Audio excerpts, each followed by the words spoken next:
The 159th edition of the Royce Boys podcast starts right now. Carolina basketball family is the strongest there's ever been. There ever will be. Nate Humphrey hands King Rice the ball. Pushes into Hubert Davis. 8 seconds. Davis trying to get free. Over to Fox. Fox, baseline. Up for the shot. Down off the glass. Oklahoma calls timeout. But the game is over. The game is over. Carolina has upset number 1 Oklahoma. Been ready on his second attempt. That one is no good. They battle for it. Loose ball. Recovered by Vinny. With 20 seconds left to play. Goes back to Michael Jordan. Jumper from out on the left. Good! 63, 62, 13, 12, 11. Georgetown with one timeout. Brent Brown looking. Throw away to Worthy. 35. The Tar Heels are going to win the national championship. Carolina with foul. He takes the timeout. Technical foul. Technical foul. Brown gets it into Williams. Here comes Williams front court. Williams on the drive. Gets it back out the head. Long outside shot. Short rebound. It's over. And how about the Tar Heels? They are the national champions. The Tar Heels are the national dadgum champions. And that's what it takes when you big time games. You got to compete. You do it with your brain, and you got to do it with your heart too. And that's pretty doggone good. From QCBroadcasting.com, this is the Royce Boys podcast with your host, Josh Marlowe. Hey everybody, welcome to another edition of the Royce Boys podcast. We are powered by Carolina Electrical Services.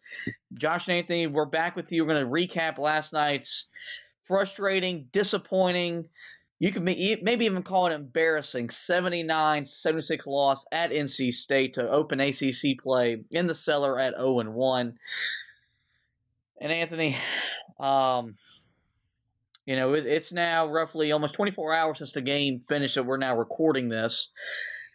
I don't know about you. I'm still pretty mad. I was up in the mountains with my family, watched the game and drove home, and I thought I had 2.5 hours to drive home and feel better about the game and feel better about life and feel better that it's almost Christmas. That didn't happen. I tried sleeping off the loss and try to wake up, feel better. That didn't happen either. Last night was a tough loss. It starts because of who you lost to, because we don't like losing to them because of the way their fan base reacts, and our boss pretty much eluded how their fan base reacted. They beat Carolina today with a simple text message. And then you look at the way Carolina played. And we've played 8 games. We've come in here and said they haven't played great yet, and they're it's going to take a while for them to play great. But they didn't play very well last night, and in a lot of ways they beat themselves. And I think that's why I'm the most frustrated, is because I can handle losing to a certain extent. I can't handle them losing and playing the way they did last night. And that's what frustrated me the most. I don't know about you, but that's where I am as we're about to start breaking down this loss.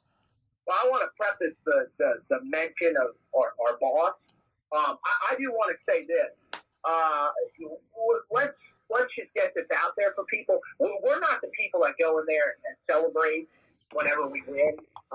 We don't do donuts in the parking lot, freak out, talk, mad junk to anybody in the workplace. I mean, that's just, I don't know.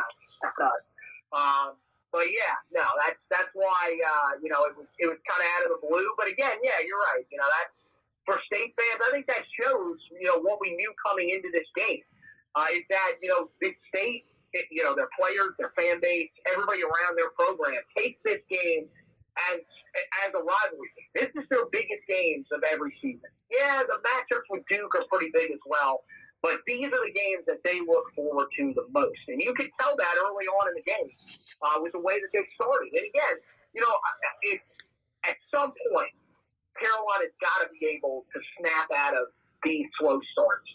But at this point, I just don't know if that's going to happen. It happened yet again to them last night. You get yourself back into the game at the end of the first half. You keep the game pretty close throughout the early part of the second half, and then State makes their run to once again extend the lead back to double digits. But you found a way to get yourself back into the game, and you had a chance at the end of the game to tie the game because State was missing free throws. State was hurting themselves late in the game. They were doing the things that were allowing you to, potentially go to overtime or even win a game that you did not play anywhere near your best basketball in. That's the most frustrating part about it, is that as bad as you look, as bad as some of your guys struggle, Caleb Love, 3 of 14 from the field, RJ Davis, 5 of 14 from the field, you had your opportunity to win the game. You should have won the game. And you end up losing the game. And that's one of those ones where, later on in the year, if you look back and let's say for some reason this team misses the NCAA tournament, that's a game that you're going to look back on and say, well, that could have been the difference between us making the tournament and not making the tournament. Or if Carolina's, a 9 seed instead of a 5 or 6 seed, you can look back at that game. Those are the things that are most frustrating about this game. You had some guys who stepped up, mainly inside, and played really, really good games. And it doesn't matter in the end because you still found a way to lose this game. There's so many things that Carolina still has to work on, especially on the perimeter. We're kind of right back where we were at the end of last season, which is, somewhat concerning for sure. But I mean, again, there's it's just, one that's going to hurt for a while until Carolina can get some stuff figured out. And, hopefully this isn't one of those losses that's going to be telling about some of the problems for the rest of the year. Yeah, I think it was evident the way the game started. Carolina turned the ball over 7 times pretty early. That stage pressure really affected Caleb Love. It affected RJ Davis, which we expected that to happen. But I also thought we expected them to respond in a much better way than both guys did. They both got to double-figure scoring. Both scored 11 points each. But Caleb Love, as you said, 3 of 14 from the field. RJ Davis, 5 of 14. They combined to go 8 for 28 from the field overall, 1 of 8 from 3. That's not going to cut it in this league. If that's production we're going to get night in, night out, it's going to be another long year. You mentioned the front court and how you got a big lift once again. Armando Bacot strung together maybe the 3 best games of his Tar Heel career. 16 points, 7 of 9 from the field, 6 rebounds. Garrison Brooks, not a great from the field, gave you 10 points on just 5 of 14 shooting, 7 rebounds. Day'Ron Sharpe came off the bench, 6 points, 7 rebounds. Walker Kessler, I thought, gave Carolina a really big boost, really just with energy. He was active. He was everywhere. He was on the floor. He was getting loose balls, 3 points, 6 rebounds. Carolina, and I'm tired of seeing this on Twitter, on Facebook, wherever, how they're tired of seeing us play with 2 bigs, tired of seeing us play in an old-style brand of basketball. They're not built to play small this year. And if they're going to play small, they're going to get beat a lot worse than what you saw last night, what you saw at Iowa, and what you saw against Texas.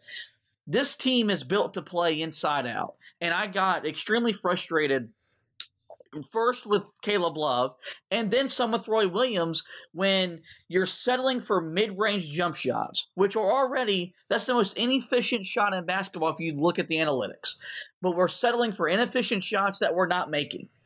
And when you've got guys that if you get the ball to in the post, they're going to, go up and under and get a lay-in. They're going to face up and hit a mid-range jump shot. Somehow, one way or another, the ball is going to go into the basket more times than not, and we're settling for contested shots that we can't make.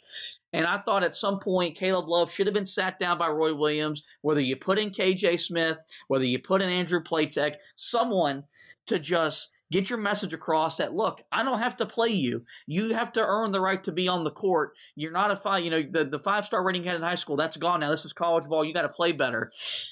And so, that was very frustrating. I mean, you look at, the stats for the game. Carolina shot 44% from the field, 17% from 3, 18 turnovers. It's hard to win that way, but they combated that by out-rebounding State 45-34. They forced 14 turnovers of their own and scored a lot of points off of State's turnovers. They won the fast break points 19-2. Like, they did a lot of things well enough to still find a way to win the game, and they didn't. And you got to give State some credit. As hard as it is, they played really well. Moore off the bench was a big lift, 17 points. He pretty much, outscored Carolina's bench altogether. Devin Daniels had a big game scoring for 21. Bates had 14. But for me, this loss still comes back to Carolina, and that's why they got beat. Yeah, I mean, they did it to themselves. I mean, let's not try to act like they didn't in this one. I mean, you look at the way they played in that first half defensively, way too much giving up off the dribble drive. They were not able to stop the ball until they got Andrew Platek in there for a consistent stretch. So that's an area where they've got to improve. Now, the good news is that's the first time that we've really seen any sort of struggles like that to that extent so far this season. So I wouldn't be overly concerned with it just yet, but Caleb Love and RJ Davis have to be better at stopping the ball than they were last night, because that you saw that led to a lot of open threes. People have been asking, how do guys get so open on threes? That's how it happens. When you have to crash at the free throw line or inside the paint to try to take away a guy that's coming in off the dribble, that is going to lead to open shots on the outside, whether it's an immediate open shot or the defense having a scramble eventually leading to an open shot. That's just part. I mean, that's just how it works. So Carolina's got to be better there. And again, on the offensive end, I mean, you talked about it. The people that think that this team should run with 4 guards, whatever, play small ball, it's not going to happen. That's if you look at this roster makeup and you think that this team should run with more guards than forwards, you are kidding yourself. Because the guards on this team right now cannot shoot. It's just that simple.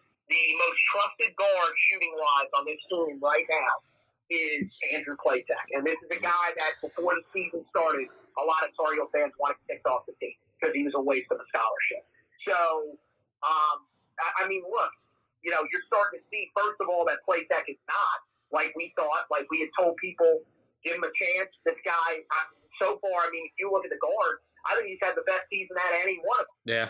With the expectations that were in place for him, especially on the defensive side. So, I think that you got to run through your big men. We were talking about it before we got on here. We're the complete opposite. We want this team to put the ball inside as often as possible, pound the inside. Armando Bacot has been fantastic for a 3-game stretch. You can tell that this guy has really grown up from the guy that we saw a year ago. You mentioned, Garrison Brooks didn't look great, but again, early on in the season last year, Garrison Brooks wasn't playing great basketball. It took him a little bit of time to get into a little bit of a rhythm.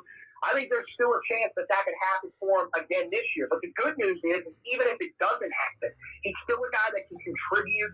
Usually he's going to get you double-digit points just about every night. And you've still got guys on the bench, Day'Ron Sharpe and Walker Kessler, who both just continue to show the flashes that they need to. Both guys, high-effort guys. And again, I mean, there's still things that need to be cleaned up with their game. They still turn the ball over a little bit more than some of the veteran guys on the team. But that's just part of it. That's something that we've learned. But again, you can see that when you put the ball inside the freshmen, it's a lot easier for them when they're closer to the basket. They have high percentage looks for them to have more success. That's why I think, if you're looking at the direction of this team going forward in future years, I don't understand the mindset of people that want this team to become more guard-oriented. Because, first of all, what does the NBA demand? Guard. They want, you've got teams in the East like the Houston Rockets, and it's becoming even more popular around the league. They would rather run pretty much a 4-guard, and the guy that runs in their 5 spots is usually somewhere around 6'7", 6'6", the biggest. They want 5 shooters on the floor at all times. Why would you want to build a team around that at the college level? Because pretty much what's going to happen is you're going to become a revolving door for your entire team. You're going to become Kentucky, where it'll be 5 guys in 1 year. You'll get familiar with those 5 guys for 1 year, and your 5 starters will be gone. You'll have to find 5 every single year. To me, I'd rather build, guys, mainly build with a team that's going to win the game down low, and be able to keep some of those guys around 3-4 years in the system. Allow them to grow and have success. And Carolina's always won that way. It can still work. You just need guys that are, frankly, better shooters on the outside, on the perimeter. Because, I mean, these last 2 years, these have been some of your worst shooting teams that you've had. You've got to have guards